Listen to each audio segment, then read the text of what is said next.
Hello friends, welcome to my channel. అందరు ఎలా ఉన్నారండి?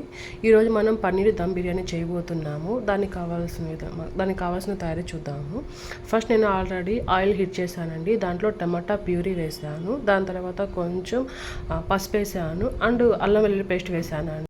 టమాటా ఫ్రై అయ్యేలోపు మనం ఒక మిక్సీ జార్ తీసుకొని దాంట్లో ఫ్రైడ్ ఆనియన్స్ అండ్ కాజు, కొంచెం కర్డ్, ధనియా పౌడర్, జీరా పౌడర్, గరం మసాలా, మిర్చి పౌడర్ వేసి మనం గ్రైండ్ చేసుకుందాం అండి. పేస్ట్లా గ్రైండ్ చేసుకుందాం.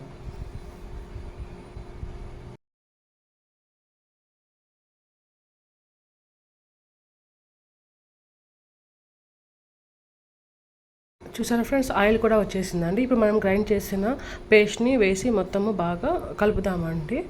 కర్రీ బాగా ఫ్రై అయ్యేలోపు ఈలోగా మనం కావాల్సిన పన్నీర్ ముక్కలు తీసుకొని మనకు కావాల్సిన షేప్లో కట్ చేసి పెట్టుకుందామండి. ఈ పన్నీర్ ముక్కలు మనం గ్రేవీలో వేసి బాగా మిక్స్ చేద్దామండి.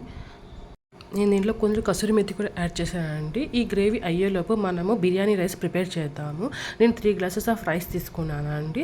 అండ్ దీంట్లో మనకు కావాల్సిన బిర్యానీ మసాలాని యాడ్ చేశాను. కొంచెం ఆయిల్, కొంచెం లెమన్ కూడా కట్ చేసి వేసానండి. దీంట్లో నేను కొంచెం సాల్ట్ కూడా యాడ్ చేశానండి. మనకి ఎంత కావాలో అంత సాల్ట్ యాడ్ చేసుకోవాలి. మనం ఈ రైస్ని 90% నేను కుక్ చేస్తున్నానండి. ఎందుకంటే పన్నీర్ కాబట్టి చాలా సాఫ్ట్గా ఉంటుంది. సో 90% కుక్ చేస్తున్నాను. ఈ రైస్ కుక్ అయిన తర్వాత ఇప్పుడు నేను లేయర్స్గా వేసానండి. ఫస్ట్ మనము రైస్ వేస్తున్నాను. దాని తర్వాత మనం ప్రిపేర్ చేసిన పన్నీర్ గ్రేవీ వేస్తానండి. పన్నీర్ గ్రేవీ వేసి దాంట్లో కొంచెం కొత్తిమీర, పుదీనా, ఫ్రైడ్ ఆనియన్స్ అండ్ కొంచెం ఫుడ్ కలర్ కూడా వేస్తున్నానండి. మీ ఇష్టం, ఫుడ్ కలర్ ఈజ్ ఆప్షనల్. చూడండి, ఇప్పుడు లేయర్స్గా వేస్తాను.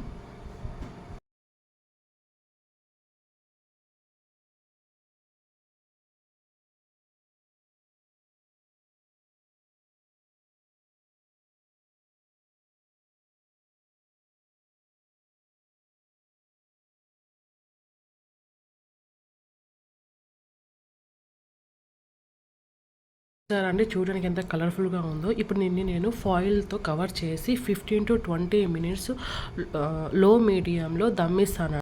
పన్నీర్ దమ్ బిర్యానీ రెడీ అయిందండి. మీకు వీడియో నచ్చితే ఒక లైక్ చేయండి, షేర్ చేయండి అండ్ సబ్స్క్రైబ్ చేయండి ప్లీజ్.